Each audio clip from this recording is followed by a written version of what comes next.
కూడా ఈస్టర్ యొక్క శుభాకాంక్షలు విషెస్ మీ అందరికీ మా ద్వారా కుటుంబం ద్వారా తెలియజేస్తున్నాను.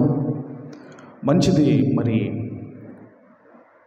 యేసుక్రీస్తు వారు గుడ్ ఫ్రైడే రోజు సమాధి చేయబడటము, 3 దినములు ఆయన భూగర్భంలో ఉండటము, ఆదివారము ఆయన పునరుత్థానుడుగా లేచిన సందర్భాన్ని పురస్కరించుకొని యావత్ క్రైస్తవ ప్రపంచము ఈరోజు ఈస్టర్ ఆరాధన జరుపుకోవటం అన్నది మనమందరం కూడా చూస్తున్నాము. అయితే ఈరోజు ఒక విలువైన సందర్భాన్ని మీ అందరూ కూడా చాలా శ్రద్ధగా వినవలసిందిగా నేను మనవి చేస్తున్నాను. అయితే యేసుక్రీస్తు వారు భూమి మీదకి రాకముందే ఆయన ఒక వెలుగుగా వస్తాడు అన్న ప్రవచనము బైబిల్ గ్రంథంలో రాయబడింది. ఇంతకీ ఏంట ప్రవచనం అని చూసుకొని మనం అందరం కూడా ముందుకు వెళదాము. దయచేసి అందరూ కూడా మలాకీ గ్రంథము దయచేసి పాత నిబంధనలో చివరి పుస్తకము మలాకీ గ్రంథము 4వ అధ్యాయము 2వ వచనాన్ని మనమందరం కూడా చదువుకుందాం. అయితే నా నామమందు భయభక్తులు గలవారగు మీకు నీతి సూర్యుడు ఉదయించును, అతని రెక్కలు ఆరోగ్యము కలగచేయును గనుక మీరు బయలుదేరి కొవ్విన దూడలు గంతులు వేయునట్లు గంతులు వేయుదురు. నీతి సూర్యుడు అని మనం చదువుకుంటున్నాము. ఇప్పుడు మనము ఈ ఆరాధన ఏమంటారంటే సన్ రైజ్ వర్షిప్ అంటారు, సర్వీస్ అంటారు దీన్ని. సన్ రైజ్ సర్వీస్ అంటే సూర్యుడు ఉదయించక మునుపే యేసుక్రీస్తు వారిని ఆరాధించటము, క్రీస్తును దేవుణ్ణి మనము ఆరాధించటము. అలాగే ఇక్కడ ఏమంటున్నాడు అంటే ఇదిగో నీతి సూర్యుడు అని మనం చదువుకుంటున్నాము. లోకములో ఒక సూర్యుడు ఉన్నాడు, అలాగే నీతి సూర్యుడు కూడా ఉన్నాడు. ఇప్పుడు లోకములో ఉన్న సూర్యుడు అందరి మీద ఉదయిస్తాడు. అందరి మీద లోకములో ఉన్న సూర్యుడు ఉదయిస్తే నీతి సూర్యుడు మాత్రము తన యందు భయభక్తులు కలిగిన వారి మీద ఆయన ఉదయిస్తాను అంటున్నాడు. అందరి మీద కాదనండి, ఎవరికైతే భయము భక్తి ఉంటుందో వాళ్ళ మీద ఆయన ఉదయిస్తాడు. ఎవరాయన అంటే నీతి సూర్యుడైన యేసుక్రీస్తు వారు. అలాగేనండి, మనం చూడగలిగితే సూర్యునికి శక్తి ఉంది. ఏ శక్తి ఉందమ్మా? సూర్యుడికి ఏం శక్తి ఉంది? ఏం శక్తి అంటారంటే సోలార్ ఎనర్జీ అంటారు. సౌరశక్తి ఉంది కదా సూర్యునిలో నుంచి. ఇప్పుడు సోలార్ సిస్టమ్స్ ఇవన్నీ మనం చూస్తున్నాం కదా. సోలార్ ఎనర్జీ అంటే సూర్యుని దగ్గర సోలార్ ఎనర్జీ ఉంటే నీతి సూర్యుడి దగ్గర ఉన్న శక్తి ఏంటంటే మరణమును జయించే శక్తి నీతి సూర్యుని దగ్గర ఉన్నది. అందుకే యేసుక్రీస్తు వారు ఈరోజు మనము ఆయన పునరుత్థానుడై లేచాడు అని మనం స్తుతిస్తున్నాము. కానీ యేసుక్రీస్తు వారు బ్రతికున్నప్పుడే ఆయన ఏమని చెప్పాడో ఒక మాట మనం అందరం కూడా చూసుకోగలిగితే దయచేసి మత్తయి సువార్త 16వ అధ్యాయము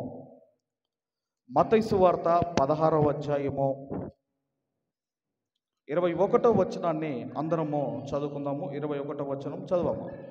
అప్పటి నుండి తాను యెరూషలేమునకు వెళ్ళి పెద్దల చేతులను, ప్రధాన యాజకుల చేతను, శాస్త్రుల చేతను అనేక హింసలు పొంది చంపబడి 3వ దినమున లేచుట అగత్యమని యేసు తన శిష్యులకు తెలియజేయ మొదలు పెట్టగా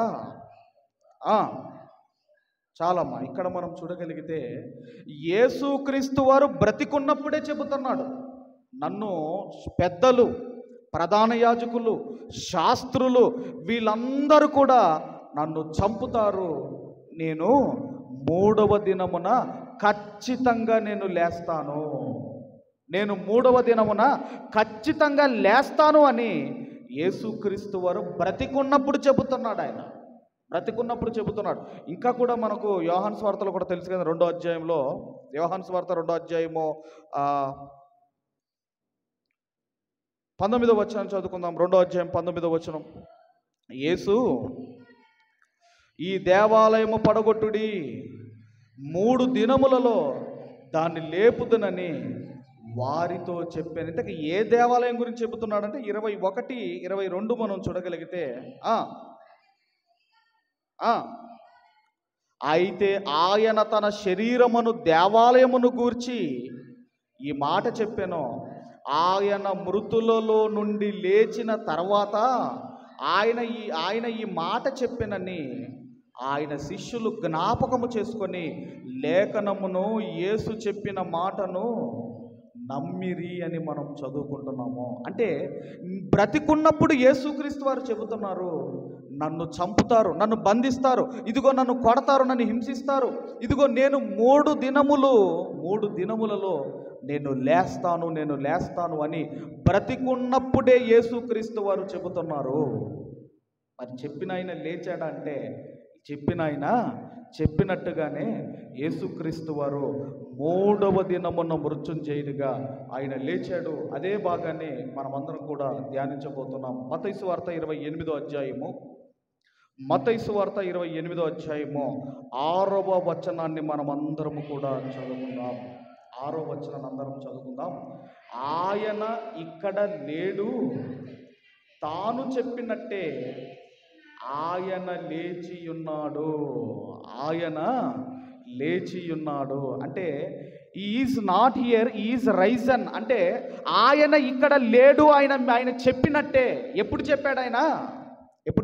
ఆయన బ్రతికి ఉండగానే 3వ దినమున నేను లేస్తాను, అది అగత్యమని బ్రతికుండగానే యేసుక్రీస్తు వారు చెప్పారు. అందుకే ఆ దూత చెబుతుంది. దూత ఏమని చెబుతుందంటే ఆయన ఇక్కడ లేడు, ఆయన చెప్పినట్టుగానే, తాను చెప్పినట్టుగానే ఆయన లేచి ఉన్నాడు. కాబట్టి యేసుక్రీస్తు వారు చనిపోయి 3వ దినమున ఆయన సజీవుడుగా లేచాడు, పునరుత్థానుడుగా లేచాడు. ఇక ఈ సందర్భాన్ని మనం ఆలోచన చేయగలిగితే మొదటి వచనం నుండి ఒకసారి మనం అందరం కూడా చదువుకుందాం. విశ్రాంతి దినము గడిచిపోయిన తర్వాత ఆదివారమున తెల్లవారుచుండగా మగ్దలేనే మరియయు వేరొక మరియయు సమాధిని చూడవచ్చిరి. యేసుక్రీస్తు వారిని ఏ రోజు సిలువకి వేశారండి? సిలువకి వేసిన ఆ రోజున ఏమంటారంటే సిద్ధపాటు దినము అంటారు దాన్ని. ఏ దినమమ్మా? సిద్ధపాటు దినం అంటే శుక్రవారం. విశ్రాంతి దినం అంటే ఏ వారమమ్మా? విశ్రాంతి దినం అంటే ఆదివారము, శనివారము. విశ్రాంతి దినము గడిచిపోయిన తర్వాత, అంటే శనివారము గడిచిపోయిన తర్వాత ఆదివారమున తెల్లవారుచుండగా అంటే ఇంకా చీకటితోనే ఉండగానే మగ్దలేని మరియు వేరొక మరియు సమాధిని చూడవచ్చిరి. మనం ఆలోచన చేయగలిగితే ఎంతమంది స్త్రీలు రాత్రి టైంలో సమాధుల్లోకి వెళ్తారు? మీరు ఆలోచించండి. వెళ్తారా? భయపడతాం కదా, ఎందుకంటే స్త్రీలు భయపడతారు. మరి అలాంటిది ఇంకా చీకటితో ఉండగానే స్త్రీలు ఎలా సమాధుల్లోనికి వెళ్ళారు? అదొక ప్రశ్న. అయితే రెండోది ఏంటంటే, మరి స్త్రీలు సమాధి దగ్గరికి వెళ్ళారు, యేసు సమాధి దగ్గరికి వెళ్ళారు. ఇప్పుడు యేసు సమాధి ముందు ఒక పెద్ద రాయి పొర్లించి ఉందని తెలుసు కదా, తెలుసా లేదమ్మా? మరి ఏ ధైర్యముతో, ఏ విశ్వాసముతో ఆ రాయిని వీళ్ళు పొర్లిస్తారని వెళ్ళారా? ఏ ధైర్యంతో వెళ్ళారు వీళ్ళు?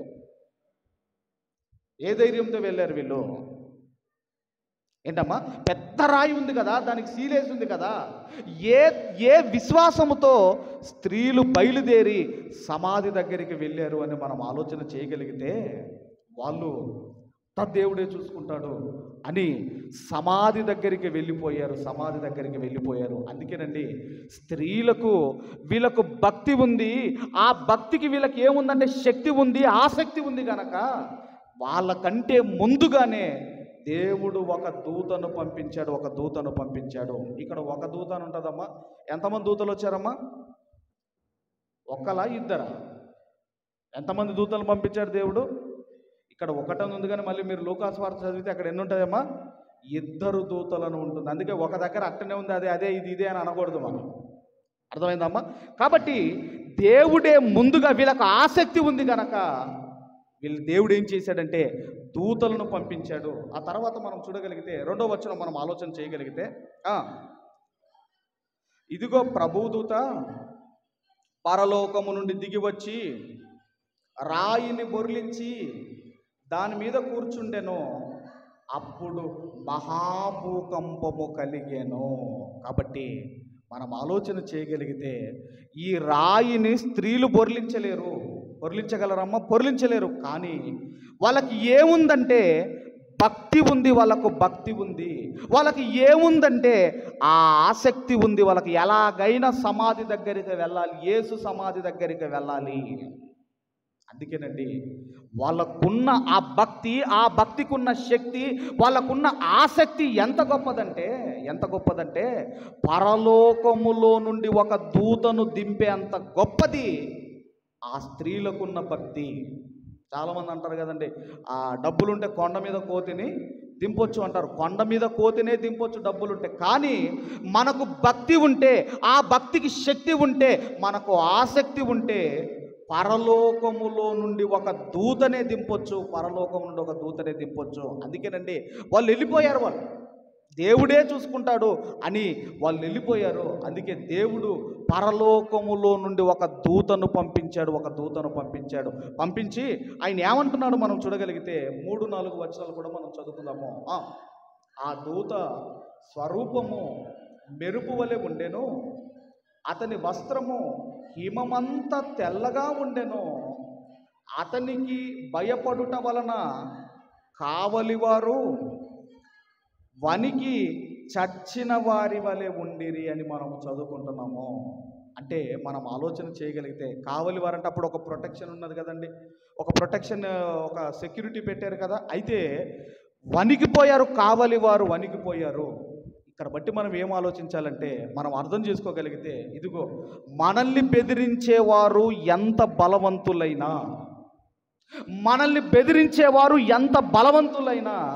మనకు భక్తి ఉంటే, ఆ భక్తికి శక్తి ఉంటే, మనకు ఆసక్తి ఉంటే, ఇదిగో మనల్ని బెదిరించే బలవంతులు గజ గజ గజ గజ వణికిపోతారు. అందుకేనండి అక్కడ ఏమైపోయారు అసలు ఇక్కడ మనం ఆలోచన చేయగలిగితే, అసలు స్త్రీలను ఆ సైనికులు బెదిరించాలి. స్త్రీలను ఎవరు బెదిరించాలమ్మా? స్త్రీలు సైనికులను బెదిరించలేరు. సైనికులు స్త్రీలను బెదిరించాలి. కానీ ఏం జరిగిందని మనం ఆలోచన చేయగలిగితే సైనికులు వణికిపోయారు. అందుకే ఇదిగో మనల్ని బెదిరించేవారు ఎంత బలవంతులైనా నీ భక్తి ముందు వారి బలము పనికిరాదు, నీ భక్తి ముందు వాళ్ళ బలం పనికిరాదు అని చెబుతూ 5వ వచనానికి వచ్చేసరికి ఏమంటున్నాడు అంటే,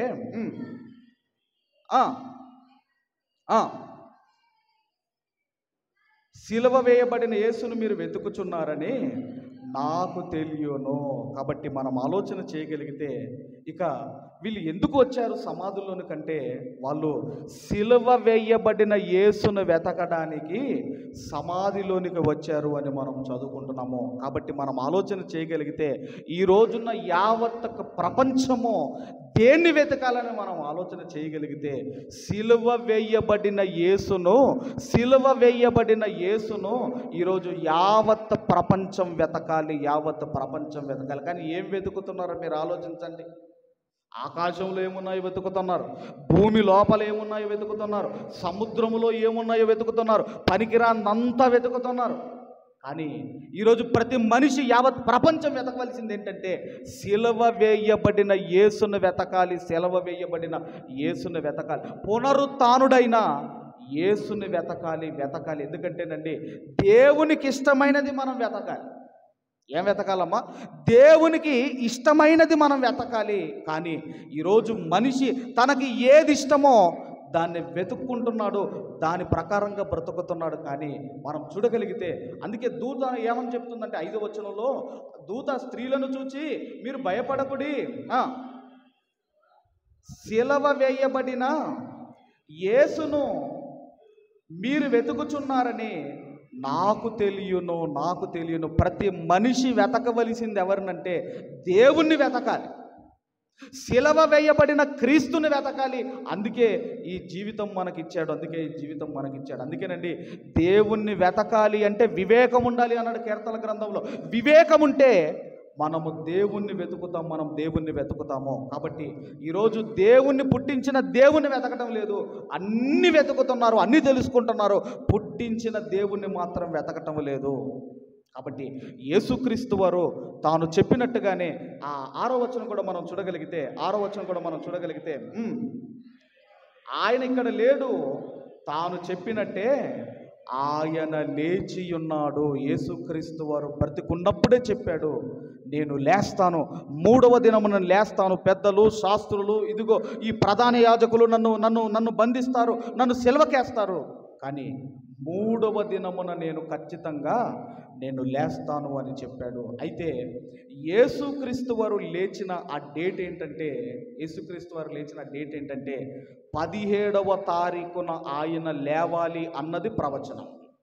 ఏ రోజు లేవాలమ్మా ఆయన? చెప్పండి అమ్మా, ఏ రోజున లేవాలైనా? ఏ రోజమ్మా? 17వ తారీఖు. ఏ తారీఖు? 17వ తారీఖు లేవాలి అన్నది ప్రవచనము. 17వ తారీఖు? అవును, 17వ తారీఖున యేసుక్రీస్తు వారు లేవాలి అన్నది ప్రవచనం. ఎలా చెప్పగలరన్నప్పుడు బైబిల్ను చాలా జాగ్రత్తగా మనం అందరం కూడా పరిశీలించి వెళ్ళిపోదాము.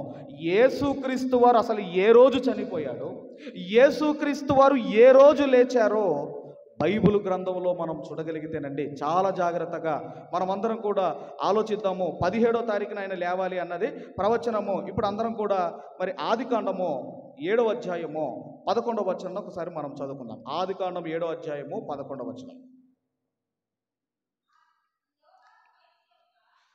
చదవమ్మా. నోవాహు వయసు 600 సంవత్సరములు.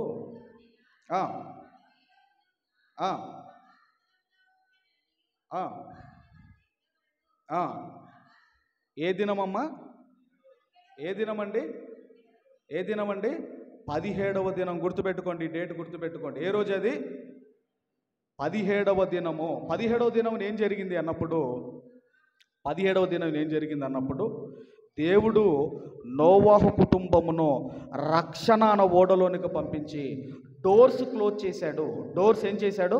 ఆ పడవ యొక్క డోర్స్ ఏం చేశాడు? ఆయన డోర్స్ క్లోజ్ చేశాడు. ఆ తర్వాత ఆకాశ తూములను ఓపెన్ చేశాడు. పడవ యొక్క డోర్స్ ఏం చేశాడమ్మా? ఓడ డోర్స్ ఆయన క్లోజ్ చేశాడు. ఆకాశ తూములను ఆయన విప్పాడు, ఓపెన్ చేశాడు. ఆ రోజు ఏ రోజు అది? ఏ రోజు అండి అది? 17వ తారీఖు. 17వ తారీఖు ఏం జరిగిందంటే నోవాహు గారి ఫ్యామిలీ, దేవుని మాటకు లోబడిన ఫ్యామిలీ రక్షణ అనే ఓడలోనికి వెళ్ళిపోయి సేఫ్గా ఉంది. నోవాహు గారు సువార్త ప్రకటించారు. యేసుక్రీస్తు వారు వెళ్ళి ఆత్మరూపిగా వెళ్ళి సువార్త ప్రకటించిన సువార్తకు అవిధేయులుగా ఉన్నవారు ఏమైపోయారంటే ఆ 17వ తారీఖున వాళ్ళకేమో శిక్ష విధించబడింది. నోవాహు గారి కుటుంబానికేమో రక్షణ వచ్చింది. ఓడ ద్వారా వాళ్ళకి ఏమొచ్చిందమ్మా? రక్షణ వచ్చింది. ఇది ఏ రోజు? ఏ రోజండి ఇది? 17వ తారీఖు. గుర్తుపెట్టుకోండి, 17వ తారీఖు గుర్తుపెట్టుకోండి. రైట్. ఇక మనం ఆలోచన చేయగలిగితే యేసుక్రీస్తు వారు ఏ రోజు చనిపోయాడని మనం చెప్పుకుంటున్నాము? ఆయన ఏ రోజు లేచాడు? 17వ దినమున ఆయన లేచాడు అని మనం చెప్పుకుంటున్నాము. ఎందుకు ఆయన 17వ దినమున లేవాలి అంటే ప్రవచనము. ఏ రోజు లేవాలి ఆయన? 17వ దినమున లేవాలి అన్నది ప్రవచనము. ఒకరోజు ఆదికాండములో నోవాహు గారి కుటుంబానికేమో 17వ దినమున రక్షణ వారికి అనుగ్రహించబడితే మిగిలిన కుటుంబాలు, ఇదిగో దేవుని మాటకు అవిధేయులుగా ఉన్న కుటుంబాల మీదకి జలప్రలయము ద్వారా దేవుని శిక్ష అవిధేయుల మీదకి వచ్చింది. ఆ రోజు 17వ రోజు. ఇప్పుడు మనము చూడగలిగితేనండి, ఇప్పుడు మనం ఆలోచన చేయగలిగితే యూదులకు ఒక పండుగ ఉంది. ఏం పండుగ అంటే పస్కా పండుగ ఉంది యూదులకు. ఈ పస్కా పండుగ గురించి మనం ఆలోచన చేయగలిగితే పస్కా పండుగ దేవుడు ఏ నెలలో చేయమన్నాడు, ఆ పస్కా పశువును ఏ రోజు వధించమన్నాడు, అది మనం ఒకసారి బైబిల్లోనికి వెళ్ళి మనం చూడగలిగితే అందరం కూడా మరి నిర్గమకాండము 12వ అధ్యాయము దయచేసి 12వ అధ్యాయము 2, 3 వచనాలు మనమందరం కూడా చదువుకుందాం. ఆ ఆ ఆ ఆ దశమి నాడు కుటుంబము లెక్క చొప్పున ఆ ఆ ప్రతి ఇంటికి ఒక గొర్రె పిల్లనైనను ఒక మేక పిల్లనైనను తీసుకొనవలెను. ఇక్కడ మనం ఆలోచన చేయగలిగితేనండి, ఇక యేసుక్రీస్తు వారు ఆయన సమాధి నుంచి లేచిన రోజు 17 అయితే, ఇప్పుడు యేసుక్రీస్తు వారు మరణించిన రోజు ఏమై ఉండాలి? అది ఏ రోజై ఉండాలమ్మా? ఏ రోజమ్మా? 14. ఏ రోజు? 14. ఇప్పుడు మనం ఆలోచన చేయగలిగితే 14వ రోజున యేసుక్రీస్తు వారు చనిపోయారు. అందుకేనండి మన క్యాలెండర్ ప్రకారం ఇప్పుడు మన టైమింగ్ ఎలా ఉంటుందంటే మిడ్నైట్ 12తో మన రోజు మారుతుంది. మిడ్నైట్ 12తో మన రోజు మారుతుంది. కానీ యూదుల కాలమానం ఎలా ఉంటుందంటే సాయంకాలముతో రోజు ప్రారంభమయ్యి సాయంకాలంతో రోజు ఎండ్ అవుతుంది. అది యూదుల కాలమానం, యూదుల టైమింగ్ అది. అందుకే దేవుడు ఏమన్నాడంటే బైబిల్ గ్రంథంలో అస్తమయము ఉదయము కలగగా ఒక్క దినమాయను. అందుకే యేసుక్రీస్తు వారు 3 దినములు భూగర్భములో ఉన్నాడు. ఏ రోజు వెళ్ళాడు అంటే 14వ తారీఖున వెళ్ళాడు భూగర్భంలోనికి. 14వ తారీఖున ఇప్పుడు ఆయన భూగర్భంలోనికి వెళ్ళాడు. ఇప్పుడు మనము ఆలోచిస్తున్నాము, ఈ 2వ వచనంలో ఆయన అంటున్నాడు, నెలలో ఈ నెల మీకు మొదటిది, ఇది మీ సంవత్సరమునకు మొదటి నెల. ఇంతకీ ఏంటా నెల? మొదటి నెల అంటే ఏంటమ్మా? అది ఏ మాసం చెప్పండి? మొదటి నెల అంటే అమ్మా మన క్యాలెండర్ కాదు. ఏ నెలమ్మా? వాళ్ళకి ఏంటంటే వాళ్ళ క్యాలెండర్ వేరు. ఎందుకంటే ఇది మనం బైబిల్లో వాళ్ళ క్యాలెండర్ వేరు. ఒకసారి ఎస్తేరు గ్రంథం 3వ అధ్యాయము త్వరగా అమ్మా. ఎస్తేరు గ్రంథం 3వ అధ్యాయము, ఎస్తేరు గ్రంథం 3వ అధ్యాయము 7వ వచనం ఒకసారి చదువుకుందాం.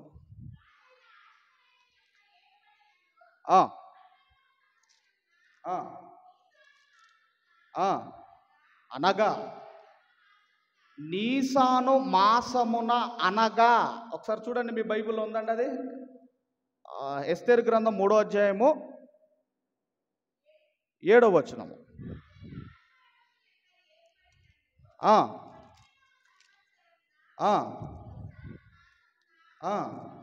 అనగా ఎన్నో మాసం అంటే నీసాను మాసం అంటే అనగా ప్రథమ మాసమున. దీన్ని ఏమన్నారు అంటే అబీబు నెల అన్నారు. దీన్ని కూడా నీసాను అన్న అబీబు అన్న ఒకటే. ఆ రోజు వాళ్ళకి అది మొదటి నెల. మనకెప్పుడు వస్తుందంటే అది మార్చి ఏప్రిల్లో మనకు వస్తుంది. అందుకే కొత్త సాల్ అంటారు కదమ్మా. ఎప్పుడు వస్తుందమ్మా? ఉగాది అంటారు కదా, యుగానికి ఆది అంటారు కదా, ఉగాది అంటారు కదా. ఇప్పుడు మనకి ఎలాగైతే ఉగాది ఎట్లాగైతే ఉందో హిందూస్ కూడా మనం ఆలోచన చేయగలిగితే మరి యూదులకు కూడా ఈ నీసాను లేదంటే అబీబు నెలతో వాళ్ళ సంవత్సరం యొక్క నెల అనేది ప్రారంభమవుతుంది. ఇప్పుడు అందరం కూడా మరలా నిర్గమకాండం 12వ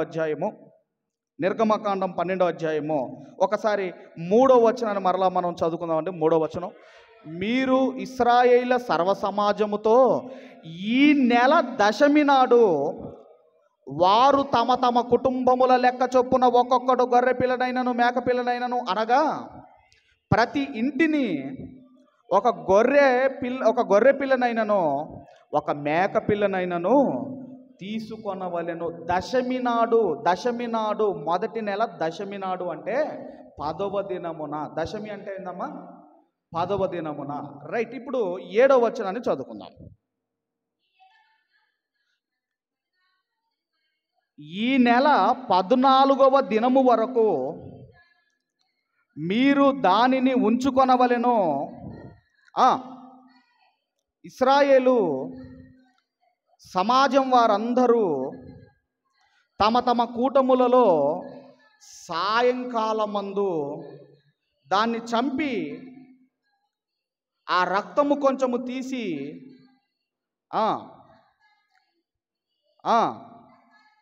తాము దాన్ని తిని ఇండ్ల ద్వార బంధపు 2 నిలువు కమ్ముల మీదను పై కమ్ముల మీదను చల్లి అంటున్నాడు. ఇక్కడ ఏమంటున్నాడంటే 14వ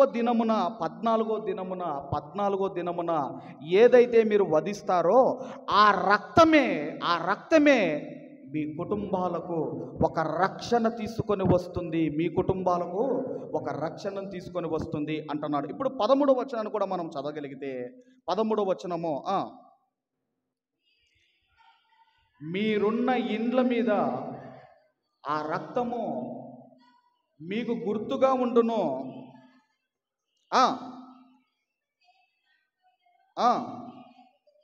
నేను ఐగుప్తు దేశము పాడు చేయించుండగా మిమ్మల్ని సంహరించుటకు తెగులు మీ మీదికి రాదు. ఇక్కడ మనం ఆలోచన చేయగలిగితే, అంటే సంహార దూత వాళ్ళ కుటుంబములోనికి వెళ్ళి ప్రవేశించి వాళ్ళని చంపకుండా ఉండాలి అంటే వీళ్ళు ఆశ్రయించవలసింది ఏంటంటే ఒక గొర్రె పిల్లను కానీ ఒక మేక పిల్లను కానీ వాళ్ళు వధించాలి.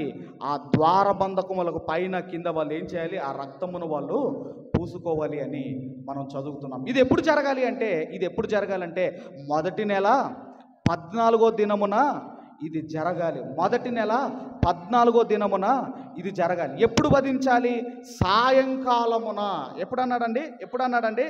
సాయంకాలమున. ఎందుకంటే యూదులకు సాయంకాలముతో రోజు ప్రారంభమవుతుంది. యూదులకు సాయంకాలముతో రోజు అనేది ప్రారంభమవుతుంది.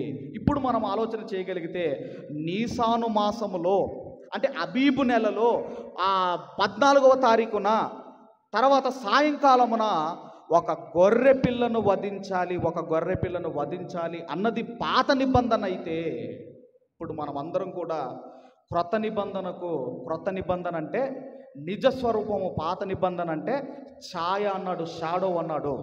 ఇప్పుడు నిజస్వరూపము క్రీస్తులో ఉంది కదండి. ఇప్పుడు క్రీస్తు కూడా మనం ఆలోచన చేయగలిగితే కొరింథీయులకు రాసిన మొదటి పత్రిక, అపోస్తులైన పౌలు గారు కొరింథీయులకు రాసిన మొదటి పత్రిక 5వ అధ్యాయము 7వ వచనాన్ని మనం అందరం కూడా చదువుకుందాము. క్రొత్త ముద్ద అగుటకై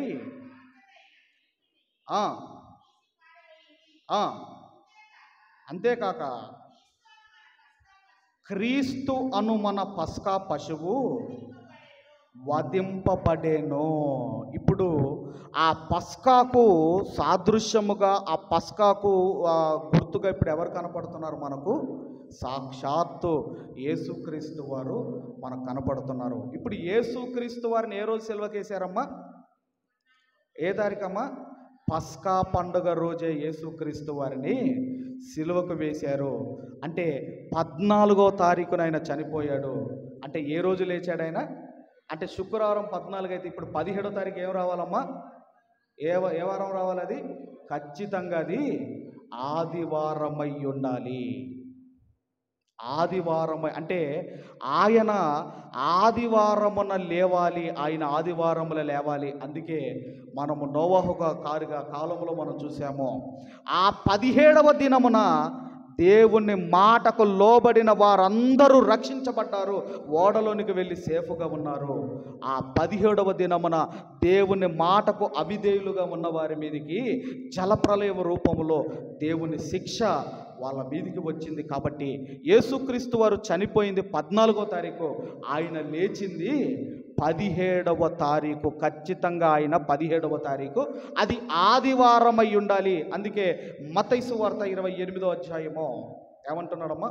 మత్తయి సువార్త 28వ అధ్యాయము 1వ వచనంలో ఆయన అంటున్నాడు, విశ్రాంతి దినమున గడిచిపోయిన తర్వాత ఆదివారమున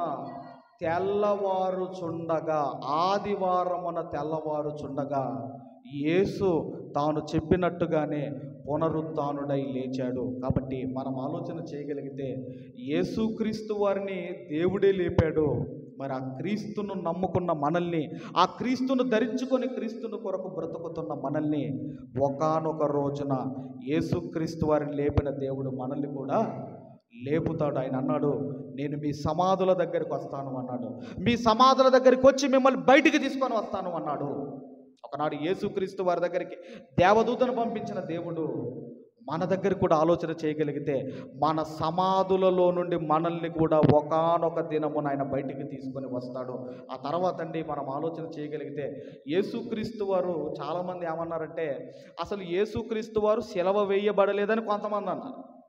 ఇంకొంతమంది ఏమన్నారు, సిలువ వేయబడ్డాడు కానీ సిలువలో చనిపోలేదు, తప్పించుకొని పారిపోయాడని కొంతమంది అన్నారు.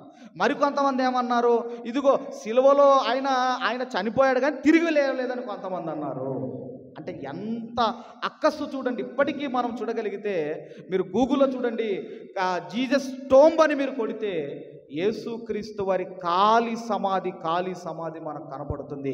కాబట్టి మనం ఆలోచన చేయగలిగితే ఆయన పునరుత్థానుడై లేచాడు. అందుకే అపోస్తుడైన పౌలు గారు మీరు ఆయన పత్రికలో మీరు చూడండి, పునరుత్థానుడైన క్రీస్తును మేము ప్రకటించుచున్నాం. అప్పటికే ఆయన నమ్మలేదు, పౌలు గారు నమ్మలేదు. కానీ పౌలు గారికి కూడా ఎప్పుడైతే కనిపించాడో యేసుక్రీస్తు వారు అప్పుడండి, అందుకేనండి ఆయన అంత బలంగా అప్పటి వరకు మీరు కనబడ్డారంటున్నారు, ఆయన సజీవుడు అంటున్నారని అన్నట్టుగానే చంపుకుంటూ వెళ్ళిపోయాడు. కానీ ఎప్పుడైతే పౌలు గారికి యేసుక్రీస్తు వారు కనిపించారో, అందుకే అనేక సార్లు మనం పత్రికల్లో చూడగలిగితే పునరుత్థానుడైన క్రీస్తు ఆయన ఒకేసారి 500 మంది కనిపించాడని మనం చదువుకుంటాం. ఎంతమంది కండి? 500 మంది కనిపించాడని చదువుకుంటాం. ఎందుకు ఒకేసారి 500 మంది కనిపించాడంటే ధర్మశాస్త్ర ప్రకారముగా 2 సాక్షులు ఉంటే అది నిజమని నమ్మాలి. 2 సాక్షులు చెబితే అది నిజమని నమ్మాలి. కానీ యేసుక్రీస్తు వారు ఒకేసారి 500 మందికి కనిపించాడు. 40 దినములు ఈ భూమి మీద యేసుక్రీస్తు వారు ఉన్నారు. కాబట్టి మనం ఆలోచన చేయగలిగితే మనము నమ్మిన దేవుడు, మనల్ని నమ్మిన రక్షకుడు ఆయన ఒకానొక దినమున సమాధిలోనికి వెళ్ళి 3 దినములు ఉండి ఆయన పునరుత్థానుడుగా లేచాడు. క్రీస్తు పునరుత్థానం ఉన్నది, క్రైస్తవ పునరుత్థానము కూడా ఉన్నది. ఒకానొక రోజున నన్ను లేపుతాడు, నా దగ్గరికి వస్తాడు. అందుకే చివరిగా ఈ మాట చూసుకొని అందరం కూడా ముగింపులోనికి వెళ్ళిపోదాం. యెహెజ్కేలు గ్రంథం ఒక మాట చూసుకొని ముగింపులోనికి వెళ్ళిపోదాం దయచేసి. యెహెజ్కేలు గ్రంథము 37వ అధ్యాయము 13వ 14వ వచనాలు చదువుకొని ముగించుకుందాం. నా ప్రజలారా, నేను సమాధులను చేర్చి సమాధిలో ఉన్న మిమ్మల్ని బయటికి రప్పింపగా నేను యెహోవానై ఉన్నానని మీరు తెలుసుకొందురు. మీరు బ్రతుకున్నట్లు నా ఆత్మను మీలో ఉంచి మీ దేశములో మిమ్మును నివసింపజేసేదను. యెహోవానగు నేనే మాట ఇచ్చి దానిని నెరవేరుతునని మీరు తెలుసుకొందురు. ఇదే యెహోవా వాక్కు. అంటే ఒకనాడు యేసును సమాధిలో నుండి లేపిన దేవుడు ఒకానొక రోజున మనము కూడా మన సమాధి దగ్గర కూడా నేను వస్తాను, సమాధిలో ఉన్న మిమ్మల్ని నేను లేపుతాను అంటున్నాడు. లాజరు సమాధి దగ్గరికి వెళ్ళి ఎలాగైతే పిలిచి లేపాడో మనల్ని కూడా దేవుడు లేపుతాడు. కాబట్టి ఈరోజు మనం దేవుని నమ్మింది ఎందుకు నమ్ముతున్నామంటే మరణము తర్వాత మరొక జీవితం ఉందని మనం నమ్ముతున్నాం. మరొక జీవితము ఉంది.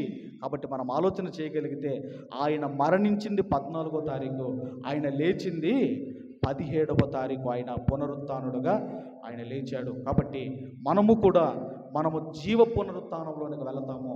ఆ పునరుత్థానమును కూడా మనము కూడా మరి అనుభవిస్తాము. కాబట్టి మనమును కూడా యేసుక్రీస్తు వారి లాగా ఒకానొక దినమున లేపుతాడన్న విశ్వాసముతో ఈ యొక్క మరి జీవితంలో ముందుకు కొనసాగుతూ దేవుని కొరకు మనం బ్రతుకుతూ ముందుకు వెళ్ళాలని కోరుకుంటూ ఈ నా మాటలు ముగిస్తున్న దేవుడు మనందరిని దీవించి ఆశీర్వదించును గాక.